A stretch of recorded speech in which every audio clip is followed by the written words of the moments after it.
اور تیسرا ایک ذریعہ جس کے ذریعے انہوں نے عوام کو اپنے ساتھ ملایا ہے وہ ہے پروپوگنڈا.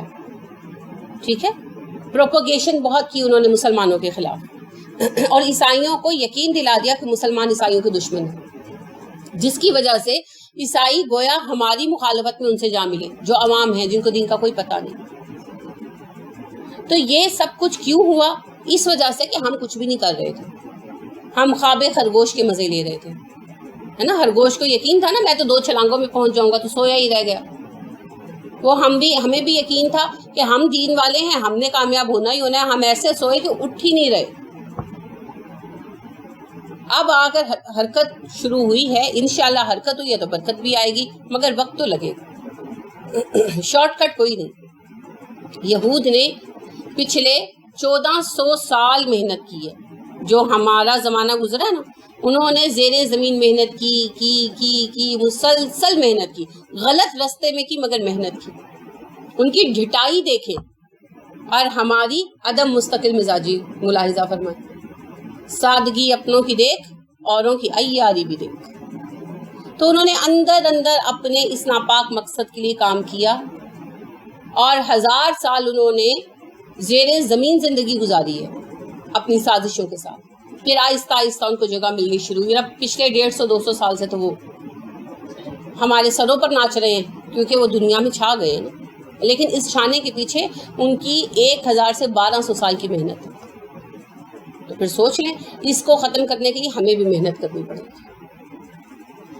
کوئی شارٹ کٹ نہیں, ہمیں بھی قربانیاں دینی پڑیں گی, ہمیں بھی کام کرنا پڑے گا, تب جا کر کام ہوگا. آپ دیکھیے, یہود اپنے بچوں کو ہیبرو سکھا رہے ہیں. ہیبرو از اے ڈیڈ لینگویج, مر چکی ہے, دنیا میں کہیں بولی سمجھی نہیں جاتی. مگر دا گریٹ اسرائیل یعنی عظیم اسرائیل کے قیام کے لیے تحریک جو ان کی چل رہی ہے, اس کے تحت وہ اپنے بچوں کو کسی حد تک عبرانی بولنی پڑھنی سکھا رہے ہیں. حالانکہ بہت مشکل کام ہے. یہ اتنا ہی مشکل ہے جتنا ایک مرے ہوئے بندے کو زندہ کرنا. مردہ زبانیں زندہ نہیں ہوا کرتی, لیکن وہ اس کے لیے کوشش کر رہے ہیں. اور ہم جس زبان پر ہیں وہ ایک جیتی جاگتی زبان ہے. دنیا میں لاکھوں کروڑوں افراد موجود ہیں جو عربی میں لڑتے ہیں, عربی میں روتے ہیں, عربی میں گاتے ہیں, ہر کام کرتے ہیں. زندہ زبان ہے. اور ہم کہتے ہیں ہم کہاں سے سکھائیں, اب عربی بھی سکھائیں. اس سے آپ فرق دیکھیں مزاج کا. کاش انہوں نے یہ مستقل مزاجی اللہ کی راہ میں اختیار کی ہوتی تو پتہ نہیں کتنا مقام پاتے. تو ان کے درمیان جو عداوت ہے اللہ فرما دے قیامت تک کے لیے ہے. اور بظاہر آج یہ نظر آتا ہے کہ عیسائی اور یہودی باہم شیر و شکر ہے. کیا ہوتا ہے شیر و شکر؟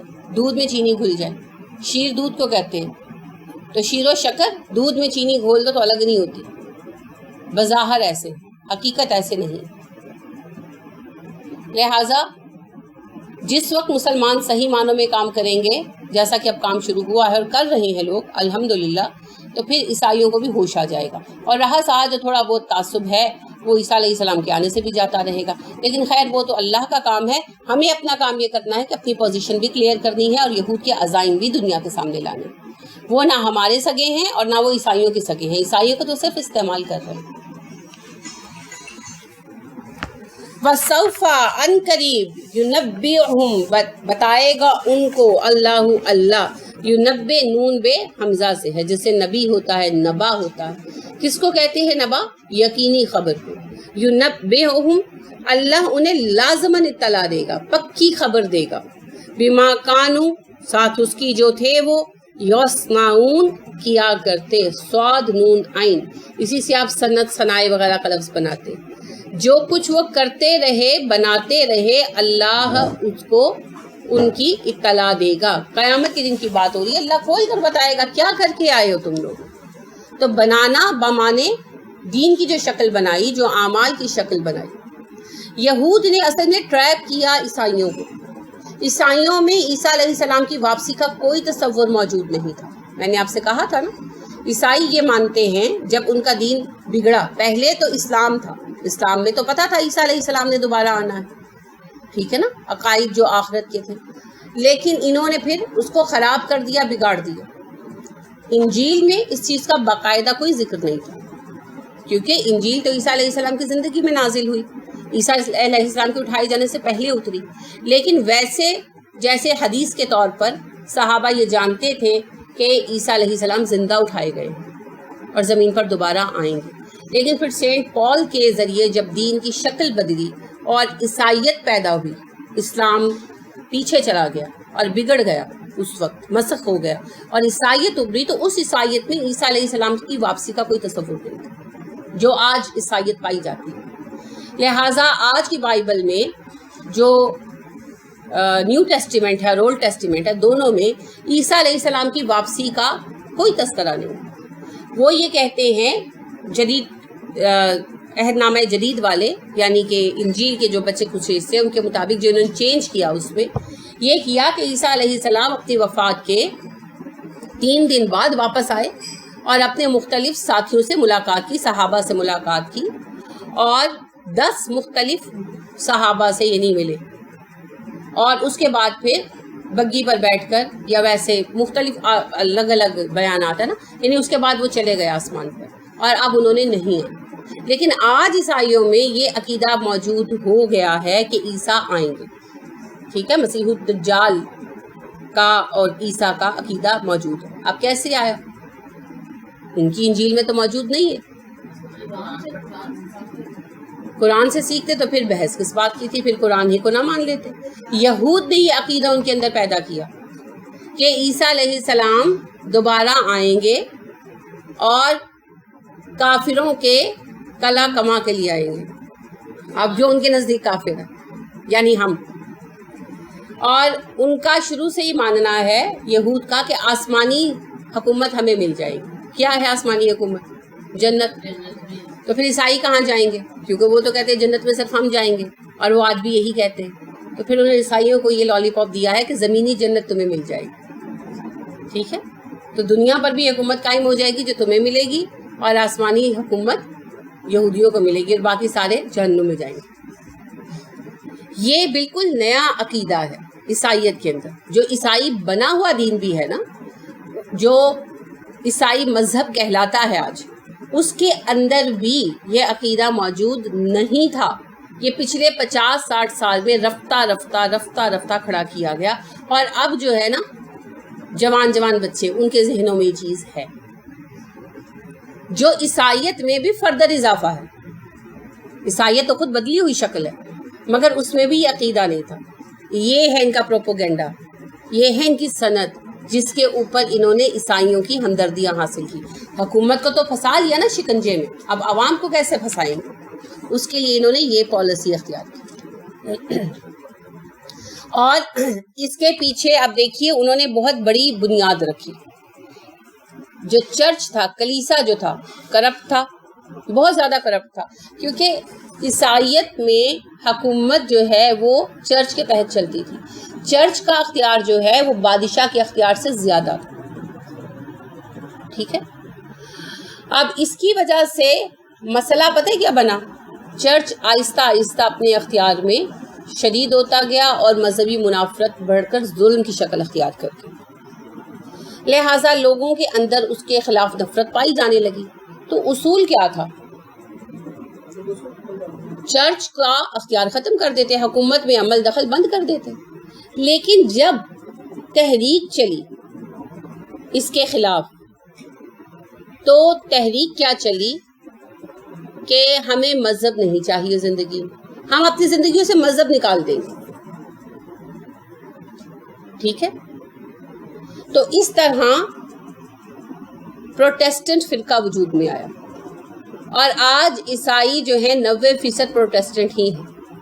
انہوں نے کیا پروٹیسٹ کیا؟ پروٹیسٹ چرچ کے خلاف ہونا چاہیے تھا۔ ایک انسٹیٹیوشن حد سے بڑھ ہے نا، اب دیکھیں ہمارے 4 انسٹیٹیوشن ملتے ہیں تو حکومت بنتی ہے، عدلیہ، افواج، صحافت اور انتظامیہ۔ اب انتظامیہ اپنی حدود سے بڑی ہوئی ہے نا، بہت بڑی ہوئی ہے، پورے ملک کو کھا رہی ہے۔ تو کیا اب حکومت ختم کر دی جائے یا ملک ختم کر دیا جائے؟ کیا کیا جائے؟ انتظامیہ کو اس کی حدود میں واپس دھکیلا جائے، یہی ہونا چاہیے نا۔ تو اسی کی بنیاد پر کام ہو رہا ہے. انشاءاللہ بہتری آئے گی. ملک ختم کر دینا تو حل نہیں ہے. یہی بات اب سمجھیے کہ چرچ اپنی حدود سے باہر نکل آیا تھا اور اس نے حکومت کو ٹیک اوور کر لیا تھا. بادشاہ اس کے ہاتھ میں ربڑ سٹیمپ بن کے رہ گیا تھا. فیصلہ جو بھی پاپ کرتا تھا وہی لاگو ہوتا تھا اور ان کے فیصلے اپنے ذاتی مقاصد پر ہوتے تھے. تو لوگوں پر ظلم بہت زیادہ ہو گیا تھا.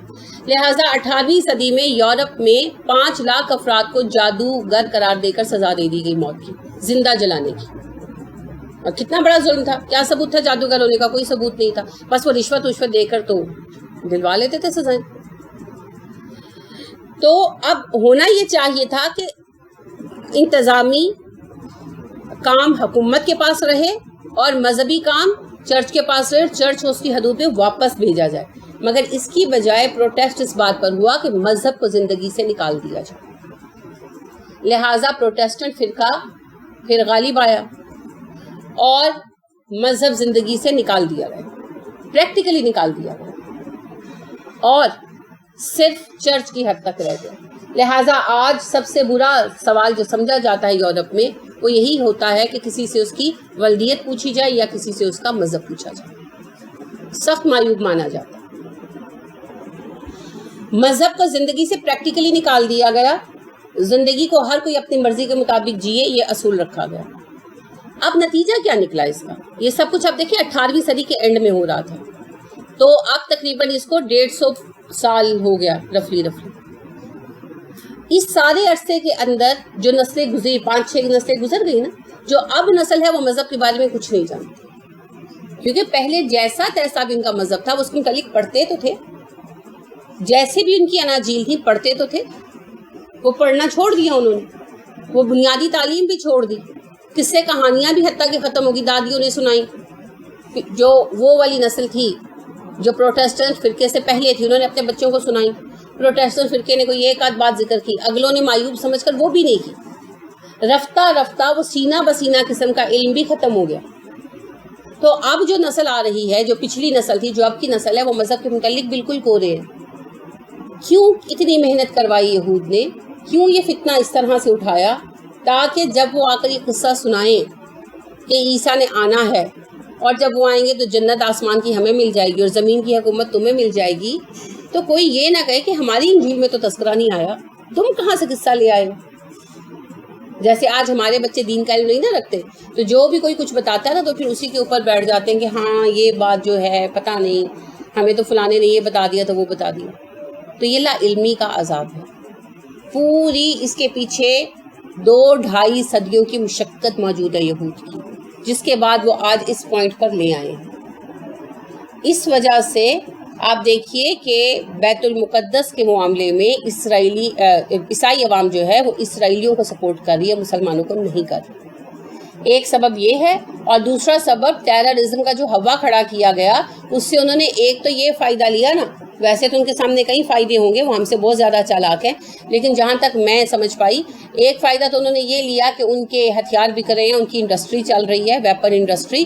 اور دوسری طرف کیا ہوا کہ مسلمانوں کو اس طرح بدنام کیا انہوں نے، عیسائیوں کے اور ہمارے درمیان ایسی منافرت ڈالی کہ عیسائی یوتھ جو ہے وہ یہ سمجھنے لگی کہ مسلمان دنیا سے مٹ جائیں گے تو امن و امان ہو جائیں گے. ایسے ہی ہے نا. ان 2 وجوہات کی بنا پر آج اسرائیل کی کاز پر عیسائیوں کی اکثریت یہود کو سپورٹ کر رہی ہے، حالانکہ مظلوم مسلمان. یہ ہے سنت جسے اللہ نے کہا بما کانوا یصنعون. جو کچھ یہ بنا رہے ہیں نا چالیں اور تدبیریں، سب بتاؤں گا میں تب ان کو، تب اطلاع دوں گا کہ یہود نے کیسے کیسے تمہیں ٹریپ کیا، تب سامنے رکھوں گا. آج دنیا میں ہمیں اپنی عقل سے سمجھنا ہوگا.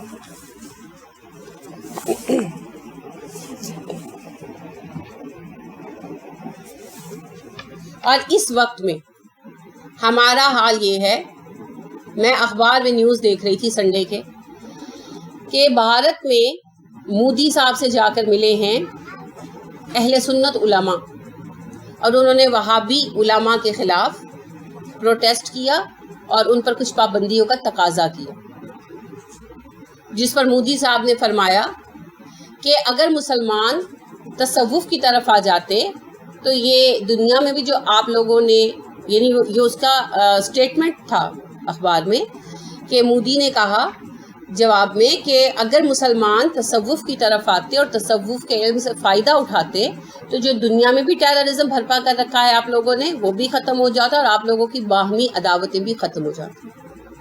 یعنی مجھے اتنا رنج ہو رہا تھا دو حوالوں سے.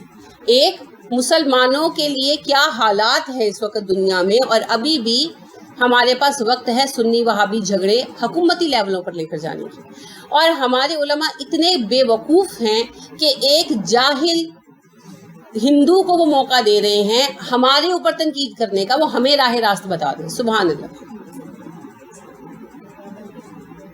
کس کو برا کہیں، کس کو غلط کہیں. اور یعنی اتنی نفرت ہے ہمارے اندر، ہم یہودی کو برداشت کر رہے ہیں، عیسائی کو برداشت کر رہے ہیں، ہندو کو برداشت کر رہے ہیں، ایک وہابی کو، اگر وہ وہابی ہی ہے، اس کو ہم برداشت نہیں کر سکتے. ہم کس طرح پنپ سکتے ہیں، کیسے پنپ سکتے ہیں؟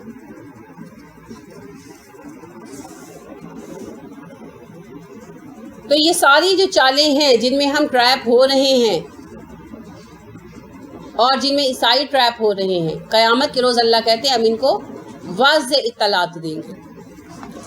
یا اہل الکتابی، اے اہل کتاب، قد بلا شک و شبہ، یہاں اہل کتاب سے مراد خصوصیت سے عیسائی ہے. جاءکم، آ گیا تمہارے پاس، جاء آیا، کم تمہارے پاس، رسولنا ہمارا رسول، یبین واضح کرتا ہے. آپ دیکھیں بے یہ نون سے ہے، اور یا کس کی علامت ہے؟ مضارع کی. مضارع ہے، غائب ہے، واحد ہے، وہ بیان کرتا ہے، وہ واضح کرتا ہے. لکم تمہارے لیے، کثیرن بہت کچھ، مما اس میں سے، کنتم تھے تم، تخفونا چھپاتے، من الکتابی کتاب میں سے، ویعفو اور وہ معاف کرتا ہے، عن کثیرن بہت کچھ.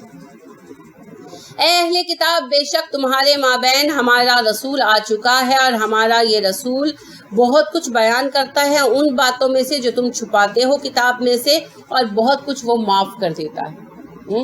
یعنی یہود کو اللہ کیا کہہ رہے ہیں؟ جو چیزیں تم چھپاتے ہو، اللہ کے نبی صلی اللہ علیہ وسلم ان کو بیان کرتے ہیں، اور بہت کچھ سے وہ درگزر کرتے ہیں. کیا مطلب؟ جو چیزیں ضروری ہیں بیان کرنا کہ یہود نے چھپا رکھی ہیں تو پھر ان کو کھول کر بیان کیا. جیسے آپ دیکھیں اونٹ کا حلال و حرام کا مسئلہ تھا، زنا کا مسئلہ تھا، زنا کی سزا کا مسئلہ تھا نا. رسول اکرم صلی اللہ علیہ وسلم نے توریت کی سزا کو زندہ کیا. تو ایک مرتبہ آپ صلی اللہ علیہ وسلم مدینہ کے بازار میں نکلے تو آپ نے دیکھا کہ ایک بندے کو گدھے پر الٹا بٹھایا گیا ہے، کہ اس کا منہ جو ہے نا گدھے کی دم کی طرف کیا گیا، اور منہ کالا کر کے گلے میں جوتیوں کا ہار ڈال کے تو وہ گدھے پہ چکر لگوا رہے ہیں نا شہر کا، اور بچے اس کے پیچھے تالیاں بجا رہے ہیں، مذاق اڑا رہے ہیں. تو آپ صلی اللہ علیہ وسلم نے پوچھا یہ کیا ہو رہا ہے؟ تو کہنے لگے کہ جی زانی ہے، اس کو سزا دے دو. تو آپ نے کہا تمہارے مذہب میں تو زنا کی سزا سنسار کرنا تھی، اسلام میں تو یہ تھی. وہ نہیں مانے تو آپ نے ان کے بڑے ربی یعنی بڑے عالم کو بلوایا اور اس سے کہا کہ میں تمہیں اس اللہ کی قسم دیتا ہوں جس نے موسیٰ کو سمندر پھاڑ کر راستہ دیا تھا، مجھے بتاؤ کہ توریت میں کیا سزا بیان ہوئی زنا کی. تو وہ کہنے لگا کہ آپ نے مجھے اتنی بڑی قسم دے دی ہے کہ میں اسے توڑ نہیں سکتا. ہمارے ہاں زنا کی سزا سنسار کرنا ہی تھی شادی شدہ کے لیے، مگر ہمارے عمرا جب زنا کرتے تو پیسے دے کر چھوٹ جاتے اور غربا جو ہیں ان کو ہم سزا دیتے. تو اس پر پھر لوگ احتجاج کرنے لگے تو ہم نے ساروں کے لیے ایک ہی سزا کر دی. کیا؟ یہ گدھے پر چکر لگوا دینا. اور اللہ خیر صلی. تو آپ صلی اللہ علیہ وسلم نے اس یہودی کو سنسار کروایا اور آپ نے کہا اللہ گواہ رہنا میں تیرا مردہ حکم زندہ کرنے والا پہلا شخص ہوں. اور پھر اسی کو آپ نے اسلام کے اندر بھی رائج کیا. اب یہ چیز ایسی تھی اسے کھول کر بیان کرنا، کھول کر بیان کیا. بہت ساری چیزیں آپ صلی اللہ علیہ وسلم نے روایت کی مگر ان کے متعلق کوئی خاص ذکر نہیں کیا کہ یہود نے بدل دیا. جیسا نماز ہر قوم پر رہی ہے، ہر امت پر رہی ہے، تو یہود پر بھی فرض تھی، کم از کم 2 وقت کی تو تھی. حضرت موسیٰ علیہ السلام نے کہا تھا نا میری امت پر 2 وقت کی نماز فرض تھی اور انہوں نے ادا نہیں کی. وہ معراج والی حدیث میں آتا ہے نا، تو آپ کی امت 5 کیسے ادا کرے گی؟ تو اس سے کیا ثابت ہوا؟ 2 وقت کی نماز فرض تھی ان پر ایٹ لیسٹ. کہاں ہے؟ کوئی ثبوت ملتا ہے؟ نہیں ملتا. تبدیلی ہے نا، مگر اس تبدیلی کو آپ صلی اللہ علیہ وسلم نے ختم تو کیا، نماز رائج کی، لیکن آپ نے خاص طور پر کوئی ذکر نہیں کیا کہ یہود نے اپنے مذہب کو بدل کر اس چیز کو بدل دیا، بس یہ بتایا کہ ہر قوم پر نماز ہے۔ تو یہ اسی طرح آپ دیکھیے کہ انہوں نے اور احکامات سود وغیرہ کے جو ہیں وہ بدلے تھے، ان کو علل اعلان بیان کیا گیا، اور جو انہوں نے چھوٹی چھوٹی چیزیں اپنے اندر بدل رکھی تھی ان کو علل اعلان بیان نہیں کیا گیا، بلکہ آپ صلی اللہ علیہ وسلم جہاں کوئی حکم صحیح کرتے تھے اس کا قدرتی یہ نتیجہ سامنے آتا تھا کہ یہود میں بھی ایسا رہا ہوگا، انہوں نے بدل دیا۔ یہی کہا جا رہا ہے کہ وہ تمہاری بدلی ہوئی چیزوں کو کھول کر بیان کر دیتے ہیں۔ رسول اکرم صلی اللہ علیہ وسلم بہت ساری باتوں کو وہ عام طور پر بیان نہیں کرتے تمہارا نام لے کر، کیونکہ مقصد اصلاح کرنا ہے، کسی کو کٹہرے میں کھڑا کرنا نہیں ہے، لیکن جہاں ضرورت پیش آئے وہاں پہ بیان بھی کر دیتے ہیں کہ یہ چیز تم نے بدلی ہے۔ اب یہاں اس بات کا مطلب کیا ہے کہ تم نے جتنا چھپا رکھا تھا اللہ نے اسے پھر سے کھول دیا، نئی کتاب بھیج دی، ذمہ دار رسول بھیج دیا، اب تو باز آ جاؤ۔ قد جاءکم، بے شک آ گیا تمہارے پاس، من اللہ، اللہ کی طرف سے، نورن، ایک روشنی، و کتاب، اور کتاب، مبین، کھلی، واضح، روشن، اللہ نے تمہارے پاس نور بھیجا اور کتاب مبین بھیجی، یعنی قرآن کے لیے دونوں لفظ استعمال ہو رہے ہیں، نور اور کتاب مبین، کہ روشنی آ گئی۔ جس جہالت میں تم ڈوبے ہوئے تھے وہ اندھیرے کے سبب سے تھی، وہ چھٹ گئی، نئی کتاب آ گئی، اور یہ کتاب بہت ہی واضح ہے، کھلی ہوئی ہے۔ یہدی، ہدایت دیتا ہے وہ، اب یہدی بھی مضارع ہے، واحد ہے، مذکر ہے، غائب ہے، بھی اس کے ذریعے، اللہ، اللہ، یہدی بھی اللہ، اللہ ہدایت دیتا ہے اس کے ذریعے، من، اس کو جو، اتبع، پیروی کرے، رضوانہ، اس کی رضامندی کی، سبل السلام، سلامتی کے راستے کی طرف، جو اللہ کی رضامندی کی پیروی کرے اللہ اسے اس قرآن کے ذریعے سلامتی کے راستے کی طرف رہنمائی کرے گا۔ قرآن کتاب مبین ہے، نور ہے، لیکن اس نور سے ہوگا کیا؟ راستہ نظر آئے گا۔ کون سا راستہ؟ سبل السلام، سلامتی کا راستہ، لیکن اس راستے کو دیکھنے کے لیے کنڈیشن ہے، اللہ کی رضا کے راستے کی پیروی۔ کیا اللہ نے کہا؟ نماز قائم کرو، زکوٰۃ دو، اور نبی کی پیروی کرو، نصرت کرو، اور قرض حسنہ دو، تب جا کر تم اس قابل ہوگے کہ تمہاری نصرت کی جائے۔ اور قرآن سے فائدہ اٹھانے کے لیے اللہ کی رضا کے راستے پر چلنا ضروری ہے۔ لہٰذا آپ دیکھیے آغاز میں بھی یہی آتا ہے، ذالک الکتاب لا ریب فیہ ھدی للمتقین، راستہ دکھائے گی مگر متقی لوگوں کو۔ پھر بقرہ میں آتا ہے نا کہ اللہ رب کریم کہتے ہیں ان مثالوں سے اللہ کیا بتانا چاہتا ہے، تو کیا پھر اللہ نے کہا کیا بتانا چاہتا ہے؟ یضل بہ کثیرا ویہدی بہ کثیرا، بہت سو کو ہدایت دیتا ہے، بہت سو کو گمراہ کرتا ہے، وما یضل بہ الا الفاسقین، اور گمراہی صرف فاسقوں کو۔ تو پھر کراڈلی پھر وہی نکل آئی، ہدایت متقی کے لیے۔ اب یہاں پھر اللہ کہہ رہے ہیں یہ کتاب آ گئی، یہ روشن ہے، اٹ سیلف یہ کتاب روشن ہے اور سراپا روشنی ہے۔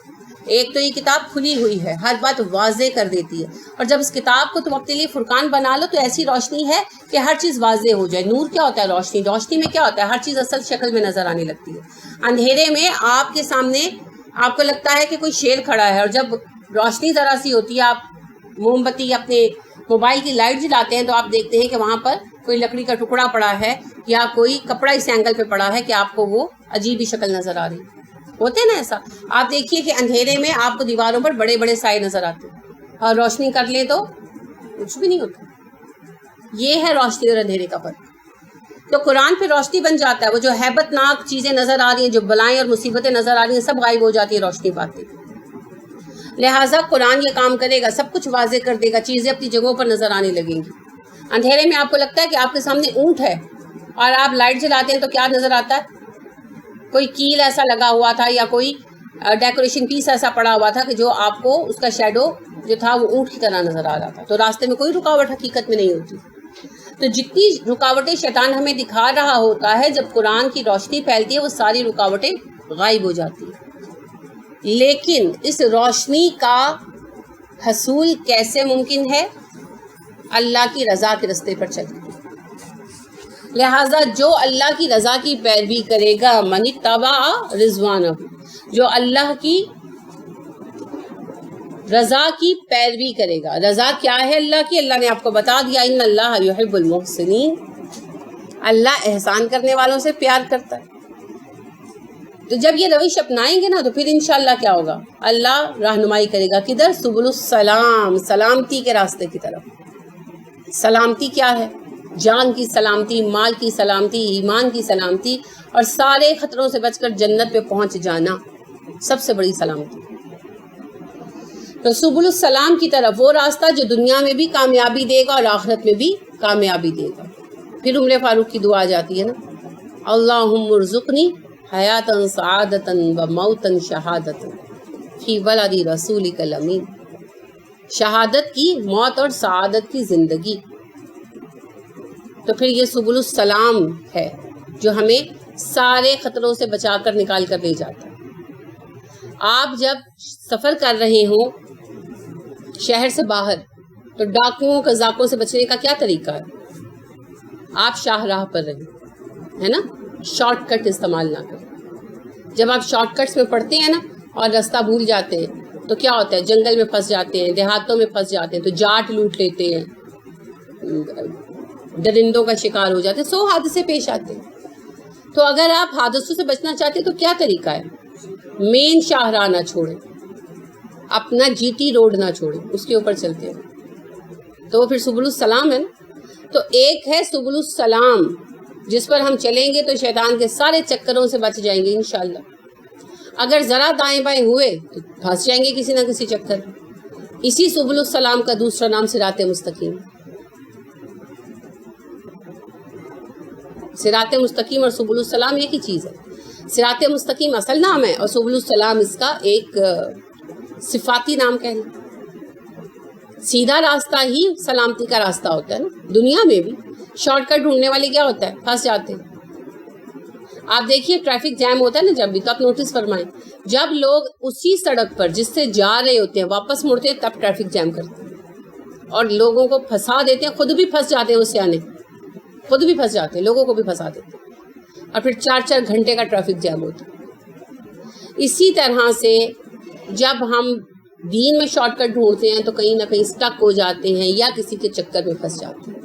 یاد رکھیں، جنت کا کوئی شارٹ کٹ نہیں، ایک ہی راستہ ہے، طویل ہے مگر سیدھا ہے اور سلامتی والا. اسے پکڑیں اور چلتے رہیں، کبھی سوچا کریں، ویژولائز کیا کریں. اسی راستے پر رسول اکرم صلی اللہ علیہ وسلم گزر کر گئے ہیں، صحابہ کی جماعت اسی پر گزر کر گئی. ہم نے بھی اسی پر جانا ہے. طویل ہے، لمبا ہے لیکن سیدھا ہے، منزل پر لازماً پہنچائے.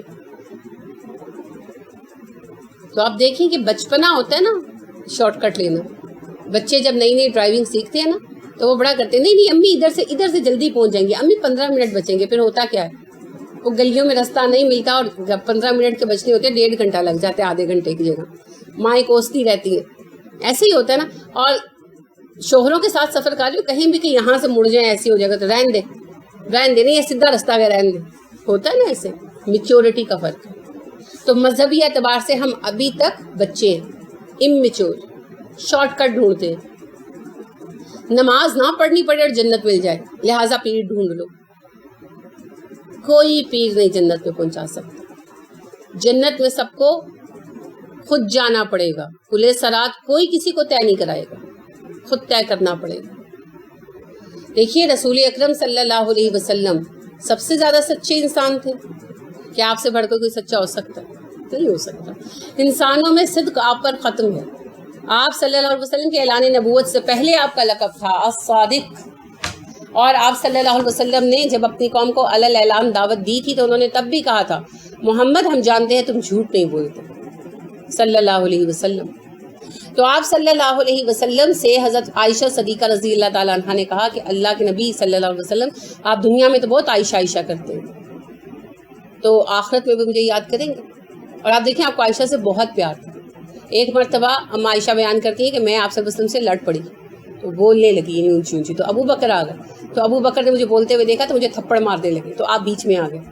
تو ابو بکر پھر باہر چلے گئے غصے سے، یعنی کہ غصہ اما عائشہ پر تھا مگر آپ بیچ میں آ گئے تو پھر آپ سے کچھ نہیں بولے، باہر چلے گئے. تو آپ نے کہا دیکھا عائشہ میں نے کیسا بچایا تمہیں تمہارے باپ سے. یعنی آپ کو اتنا پیار تھا اما عائشہ سے کہ اگرچہ اما عائشہ آپ سے زبان درازی کر رہی تھی ایک طرح سے، مگر پھر بھی آپ نے ابو بکر کو ان کو تھپڑ لگانے نہیں دی. آپ کو اتنا پیار تھا عائشہ سے. تو ان اما عائشہ صدیقہ رضی اللہ تعالیٰ عنہ نے کہا کہ اللہ کے نبی صلی اللہ علیہ وسلم کہ آپ قیامت کے دن بھی مجھے یاد کریں گے؟ آپ نے کہا عائشہ 3 موقعوں پر کوئی کسی کو یاد نہیں کرے گا، نامہ اعمال ملتے وقت، نامہ اعمال تلتے وقت، اور پل صراط پار کرتے. اب یہ جو کہتے ہیں نا فلاں حضرت صاحب پل صراط پہ بیٹھ جائیں گے اور جب تک ایک ایک مرید جنت میں نہیں جائے گا وہ جنت میں نہیں جائیں گے، سب جھوٹ ہے. آپ کو پتہ ہے سب سے زیادہ خیرخواہ ہمارا کون ہے؟ ہمارے نبی صلی اللہ علیہ وسلم. تو سب سے پہلے آپ پل صراط کراس کریں گے؟ کیا آپ کہیں گے نہیں میں اپنی امت کی بات کروں گا؟ سب سے پہلے کریں گے نا. سب سے پہلے آپ صلی اللہ علیہ وسلم پل صراط عبور کریں گے، آپ کے پیچھے صحابہ کی جماعت. اچھا آپ کے بعد سب سے زیادہ خیرخواہ کون ہے؟ صحابہ. وہ بھی پل صراط کراس کر جائیں گے. اس کے بعد تابعین، تبع تابعین اور صلحاء وغیرہ کی پوری امت اپنے اپنے دور کے مطابق اور درجوں کے مطابق سارے اہل جنہ جو ہے نا ہماری امت کے سب کراس کر جائیں گے اور جنت کا دروازہ آپ صلی اللہ علیہ وسلم کھٹکھٹائیں گے اور آپ کے کھٹکھٹانے سے کھولا جائے گا اور آپ جنت میں چلے جائیں گے. اس کے بعد آپ جبرائیل سے پوچھیں گے جبرائیل آپ بتاؤ میری کتنی امت جہنم میں گئی اور کتنی جنت میں ہے. تب جبرائیل بتائیں گے اور تب آپ شفاعت کے لیے آغاز کریں گے اور تب نکلوائیں گے. یعنی پل صراط کراس کرتے وقت آپ بھی نہیں کہیں گے کہ پہلے میری امت اور پھر میں. تو جب آپ صلی اللہ علیہ وسلم نہیں کہیں گے، جبکہ آپ سے بڑھ کر ہمیں کوئی پیار نہیں کرتا. آپ صلی اللہ علیہ وسلم نے اپنی محبت کیسے بیان کی؟ آپ غزوہ خیبر کے موقع پر ایک عورت کا دودھ پیتا بچہ کھو گیا تو وہ عورت پاگل ہو گئی ان کے صدمے سے نا. تو جس کسی کا بچہ دیکھتی تو پکڑ کے دودھ پلانے بیٹھ جاتی. تو آپ نے صحابہ سے کہا اگر اس عورت اس کا بچہ مل جائے تو یہ آگ میں ڈال دے گی. صحابہ نے کہا یہ کیسی ہو سکتا ہے، وہ تو پاگل ہو گئی ہے. آپ نے فرمایا اللہ کی قسم جس نے مجھے حق کے ساتھ نبی بنا کر بھیجا، جتنی محبت کی عورت اپنے بچے سے کرتی ہے میں تمہیں اس سے زیادہ پیار کرتی ہوں. میں تمہیں کھینچ کھینچ کر آگ کے گڑھے سے پیچھے کرتا ہوں اور تم لپک لپک کر اس پر جا کے گرتے ہو. آپ صلی اللہ علیہ وسلم کو ایسی محبت تھی اور آپ صلی اللہ علیہ وسلم ہر وقت ہمارے لیے پریشان رہتے تھے. تو اگر اس چیز کی کوئی حقیقت ہوتی تو سب سے پہلے فرد جو کھڑے ہوتے ہیں نا کہ پہلے میری امت جنت میں جائے گی پھر میں جاؤں گا، میں شرط لگاتا ہوں اس بات کو ورنہ میں جنت میں نہیں جاؤں گا، تو وہ آپ ہوتے ہیں. مگر آپ صلی اللہ علیہ وسلم تو چلے جائیں گے. تو اس سے کیا ثابت ہوا؟ سب جھوٹ بولتے. اگر کسی بابا جی کا فرمان ہے تو بابا جی نے جھوٹ بولا، اور اگر ان کے پیروکاروں کا فرمان ہے تو پھر وہ جھوٹ بولتے. فتنوں سے بچے. رسول اکرم صلی اللہ علیہ وسلم نے کہا تھا نا تمہارے گھروں پر فتنے ایسے اتریں گے جیسے بارش کے قطرے اترتے ہیں. ابھی اگلے دن ہفتہ پر پہلے میں دیکھ رہی تھی، کسی نے مجھے سینڈ کیا تھا کویسچن، اس کے ریلیونٹ ویڈیو سینڈ کی تھی. تو جناب ایک پیر صاحب مزید نازل ہوئے ہیں فتنہ بن کر. مسعود احمد، ویسے اس کا نام تو بڑا اچھا ہے لیکن وہ لسانی سرکار کہلاتا ہے وہ بندہ. اور اس کی ڈیبیٹ تھی جو، یعنی ڈیبیٹ بھی کہلانے کے قابل نہیں ہے، جو بکواس وہ کر رہا تھا وہ بندہ. وہ کہہ رہا تھا کہ ان کا کوئی جلسہ تھا، مجھے ظاہر ان کے سلسلوں کا نہیں پتا کیا چکر ہے. تو کہنے لگا کہ آج سے تھا نا کیا ہوتا ہے جلسہ، عرس. آج عرس تھا نا تو بارش ہونی تھی. تو میں نے کہا بارش نہیں ہوگی. تو بارش کا فرشتہ کہنے لگا کہ آج تو بارش ہونی ہے. تو میں نے کہا کہ بارش نہیں ہوگی، اگر یہاں بارش ہوئی تو میں جبرائیل سے تمہارے کان کھنچوا دوں گا. وہ سامنے کھڑے ہیں جبرائیل. میں تو اس کے الفاظ سن کر لٹرلی اسٹن ہو گئی. اور مجھے اس بندے پر نہیں، مجھے ان لوگوں پر حیرت ہو رہی تھی جو بیٹھ کر یہ بکواس سن رہے ہیں، اور وہ سارے ان پڑھ جاہل لوگ نہیں تھے. یعنی کہ وہ کئی ان میں پڑھے لکھے تھے اور وہ بڑی اچھی اردو میں بات کر رہا تھا. اس کی گفتگو سے ایک تو ہوتا ہے نا کہ بالکل جاہل قسم کا بندہ ہوتا ہے بولنے کا نہیں، وہ خود بھی پڑھا لکھا آدمی لگ رہا تھا.